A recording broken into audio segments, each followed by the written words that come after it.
Prudence, c'est le mot d'ordre en ce début d'après-midi parce que regardez la carte, des départements en vigilance et 6 départements en vigilance rouge. La Loire, la Haute-Loire, le Rhône, l'Ardèche et il y a quelques minutes maintenant, la Lozère et les Alpes-Maritimes sont entrés également en vigilance rouge. Les images les plus impressionnantes, regardez, elles nous parviennent d'Ardèche, Saint-Martin d'Ardèche, 2,50 m chez ce restaurateur, 2,50 m d'eau, 5 vaches ont également été emportées, image impressionnante, au Chambon-sur-Lignon. Il y a environ une centaine de personnes évacuées en Ardèche. On va faire le point minute par minute, les informations qui nous parviennent. Je vous rappelle les informations essentielles. La 47 qui relie Lyon à Saint-Étienne est actuellement coupé. Dans les départements rouges, de toute façon, il ne faut pas sortir, il ne faut surtout pas prendre la route. Pas de train entre Lyon et Saint-Étienne également aujourd'hui. Il y a des évacuations dans certains quartiers, dans certaines communes. Si l'école de votre enfant est fermée et qu'il est toujours coincé là-bas, surtout n'allez pas le chercher aujourd'hui. Restez en lien avec les autorités. Les enfants sont en sécurité. C'est ce que nous disait par exemple la préfète du Rhône tout à l'heure. On va aller en Haute-Loire, voir comment ça se passe du côté de là où vous vous trouvez, Mylane Argelas. Vous êtes à Estable, vous êtes avec des habitants depuis tout à l'heure qui nous expliquent que ça y est, l'eau est rentrée dans les maisons. Oui, effectivement, on parcourt cette commune d'Estable avec Juliane Roland depuis tout à l'heure. Et regardez, par exemple, ce qu'on trouve, ce jardin totalement inondé qui s'est transformé en ruisseau, un torrent qui traverse ce jardin. Ce jardin, c'est celui d'Alice, justement. Bonjour Alice, racontez-nous les dégâts chez vous. Ah ben moi, c'est rentré par le jardin et au rez-de-chaussée. C'est pas l'étage qui est inondé, c'est passé par le mur et ça a inondé le garage. Comment vous vous sentez quand vous voyez tout ça?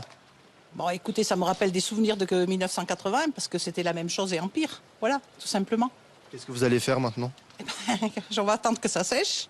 Et puis voilà, donc là, bon, j'attends les pompiers pour qu'ils viennent éponger donc, le garage, tout ça. Et après, bon, encore, je me dis, je suis pas la mieux mal lotie, parce qu'encore, j'ai la partie habitation qui n'a pas été touchée. Merci Alice et bon courage. Justement, vous le disiez, certaines habitations ont été touchées. Les pompiers aussi, vous en parliez, qui sont en train de procéder à certaines interventions. Ces pompiers qui m'expliquaient que, en fait, c'est le cumul des précipitations qui a créé un ruisseau artificiel ici dans cette commune d'Estable, puisqu'il a beaucoup plu sur le sud-est de la Haute-Loire ces dernières heures, 100 à 200 mm de précipitations. Mylane Argelas à Estable avec Juliane Roland. Comment ça va évoluer dans les prochaines heures, Christophe? C'est en train de s'aggraver, c'est-à-dire que les pluies sont en train de se renforcer plus rapidement là aussi que prévu initialement. Regardez cette vigilance avec donc 6 départements placés en rouge. On a une nouvelle dégradation qui commence à arriver par le sud-ouest. Les pluies sont restées quand même très fortes depuis hier entre les Cévennes et puis le département du Rhône en passant par la vallée du Rhône. Et regardez d'un peu plus près justement la situation là où il y a la vigilance rouge. Vous voyez qu'en violet il y a eu beaucoup de précipitations qui étaient stagnantes. On a une petite accalmie et là désormais c'est en train à nouveau de se renforcer. Dans les prochaines heures, ces pluies vont encore gagner en intensité, venant aggraver la situation, venant renforcer donc les crues en cours, faisant réagir les cours d'eau et pas forcément seulement les cours d'eau qui réagissent actuellement. D'autres cours d'eau, plus petits parfois, peuvent également réagir. On l'a vu avec les habitants qu'on vient d'entendre. L'eau rentre dans les maisons, François Pitrel. Qu'est-ce qu'il faut faire? Alors, avant qu'elle n'arrive, déjà, il faut essayer de colmater le maximum de possibilités. Il est encore temps de le faire si l'eau n'est pas rentrée chez vous. Et le garage, par exemple, toutes les possibilités pour l'eau qui pourrait avoir de rentrer, eh bien, il faut colmater au maximum. Si on n'a pas de bâtard d'eau, c'est-à-dire des espèces de planches qu'on peut mettre devant les baies vitrées des maisons, par exemple, ça, c'est les genres de conseils qu'il faut absolument mettre en œuvre. Ensuite, mettre de l'eau potable de côté, avoir une lampe torche qui ne fonctionne pas forcément avec du courant, et puis être prêt à désactiver l'électricité. Dès que l'eau rentre, il faut absolument tout de suite mettre la sécurité en coupant le système électrique, par exemple. En Ardèche, les images sont particulièrement impressionnantes. C'est simple, c'est l'endroit où il a le plus plu ces dernières heures. 110 personnes ont été évacuées. D'importants moyens sont mobilisés. 4 hélicoptères, 320 sapeurs-pompiers.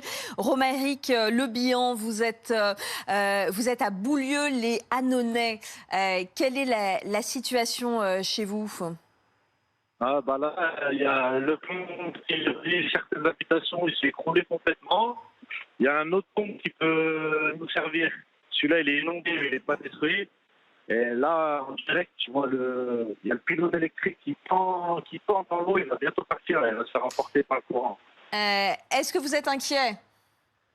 Pardon? Est-ce que vous êtes inquiet? Inquiet pour l'électricité, hein. Hmm. C'est la plus d'électricité. Il y a 2 ponts qui mènent chez nous et les 2 ponts, ils sont impraticables. Est-ce que vous êtes bien à l'abri? Chez moi, moi, je suis dans les hauteurs. Donc ça va, mais là, le pont, il est en bas et... Donc, moi, ça va, moi, pour moi. De toute façon, ce n'est pas un jour à sortir de chez soi. Est-ce que vous êtes en lien avec les autorités? Est-ce que le maire de votre commune, par exemple, vous a appelé? Le maire, il est passé chez moi. Parce que c'était inondé chez moi ce matin. Donc, c'est mon propriétaire, en fait. Donc, il est passé nous voir. Et qu'est-ce qu'il vous a dit, le maire? De rester à la maison et d'attendre que ça se calme, et voilà. Qu'est-ce que vous allez faire dans les prochaines heures? Je vais aller mettre la maison au chaud. Et puis, je vais attendre. Bon, c'est plus prudent. Vous avez raison, Romaric. Restez bien en sécurité. C'était prévu, c'était prévisible ce qui est en train de se passer, François? Alors, les épisodes Sevenol, on arrive à les anticiper un petit peu. C'est-à-dire qu'on sait que c'est de l'air chaud qui va arriver de la Méditerranée. Et on voit bien sur les animations satellites, on voyait ce courant qui a l'air de remonter du sud vers le nord. Et au contact des reliefs, eh bien, l'air froid des montagnes et l'air chaud de la Méditerranée créent ces nuages qui peuvent parfois stagner et créer ces épisodes Sevenol. Ce qu'on ne sait pas forcément anticiper, c'est l'intensité. On sait que ça va arriver, que ça peut arriver, mais on ne sait jamais prévoir exactement dans quelle quantité et à quel endroit précisément. C'est vraiment tout à fait lié à certaines particularités très locales. Mais en effet, c'est très puissant et plus puissant que ce qu'on attendait. Ce qu'il faut dire, Christophe, c'est que c'est pas la première fois de la saison. La semaine dernière, il y a eu énormément de pluie. Alors, je ne sais pas si c'est précisément dans cette zone, mais globalement, partout en France, en ce moment, les sols sont gorgés d'eau et les cours d'eau sont déjà gros. Complètement gorgé d'eau, et ça concerne d'autant plus la partie ouest et nord-ouest de la France. Mais c'est vrai que ces dernières semaines, on a également eu beaucoup de pluie en allant vers la Côte d'Azur, vers la vallée du Rhône, du côté des Cévennes, du Massif central. Nous avons eu beaucoup de précipitations. Et là, la terre n'est clairement plus capable d'absorber la moindre goutte d'eau. Et donc, tout s'évacue sous forme d'inondation ou sous forme de crue. Et ça va donc continuer dans les prochaines heures parce que la nouvelle perturbation va bien entendu avoir là aussi de grosses conséquences sur ces sols gorgés d'eau. Je vous parlais des évacuations, des images très impressionnantes nous parviennent également de Givors. Givors, dans le Rhône, où 150 personnes ont été évacuées ce matin. On voit ces voitures qui sont quasiment complètement submergées. On va rappeler, François, les consignes de prudence qui nous paraissent évidentes, mais qu'il faut quand même rappeler. Une vigilance rouge, ça n'a rien d'anodin. Ça n'a rien d'anodin, pardon. Il ne faut surtout pas se déplacer. Et vous le disiez tout à l'heure, le réflexe de certains parents, c'est de dire « je vais aller chercher mes enfants à l'école » et donc prendre le véhicule. En fait, on se met en risque. Si jamais vous êtes déjà sur la route, à ce moment-là, il faut ne jamais traverser une route qui commence à être partiellement inondée. Même quand il y a 2, 3, 5 cm d'eau sur une chaussée, si vous la traversez avec une voiture classique, vous risquez de vous faire emporter. Donc, dès qu'on sent que la situation est complexe, soit on fait demi-tour, soit on s'arrête. Et surtout, au maximum, on ne bouge pas, on reste chez soi. J'aimerais qu'on voit les images très impressionnantes de ces dernières heures, commentées par Anthony Ferry. De l'eau partout. Voilà à quoi ressemble la zone commerciale de Givors cet après-midi. Les habitants évacuent. On n'a pas le choix. On n'a pas le choix. C'est notre bien. On a travaillé pour avoir quelque chose et puis c'est pas bien.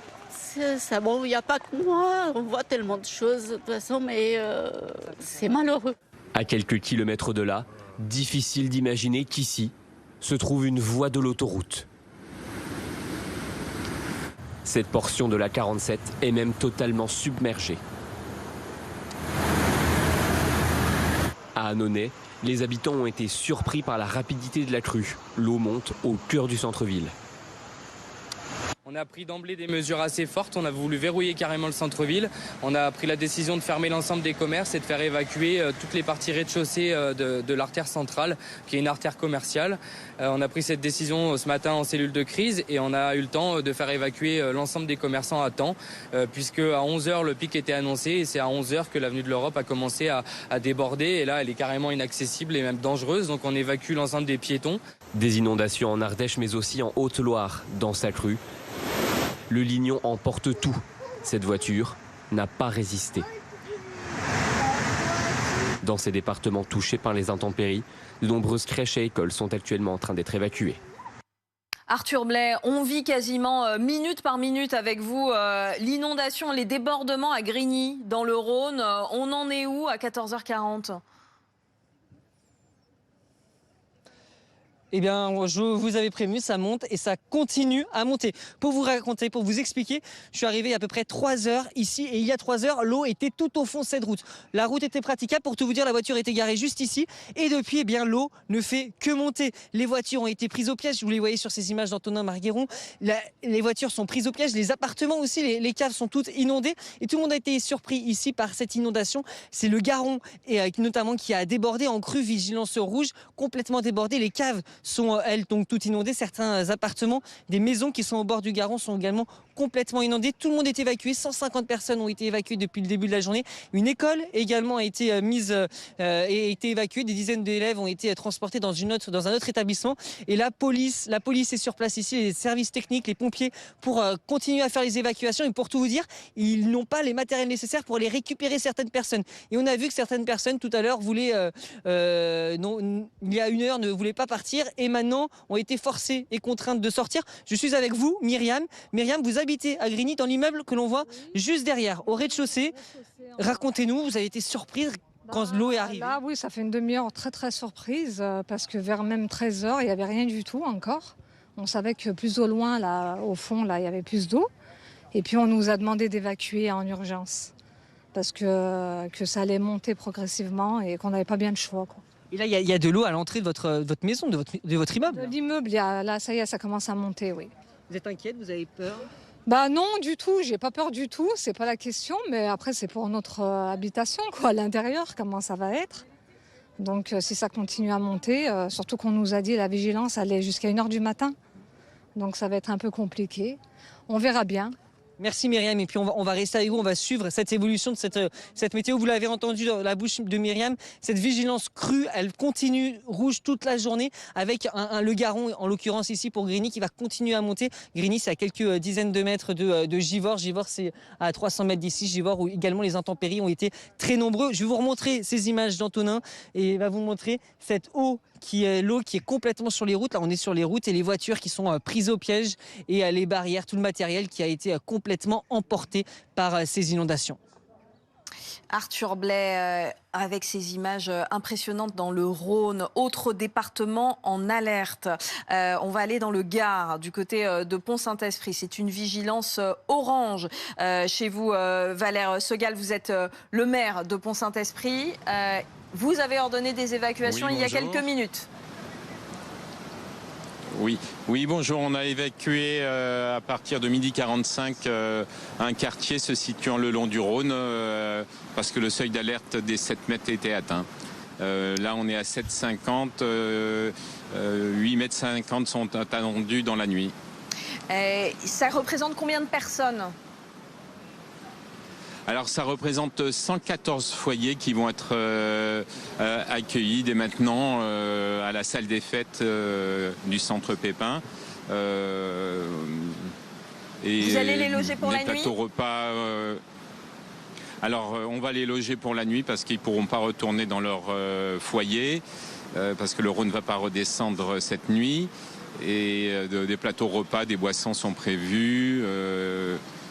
Tout est organisé. Nous travaillons avec la police municipale, les pompiers et la gendarmerie nationale.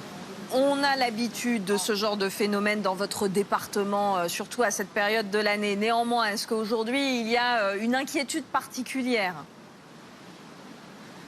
Non, on est pour l'instant dans du préventif.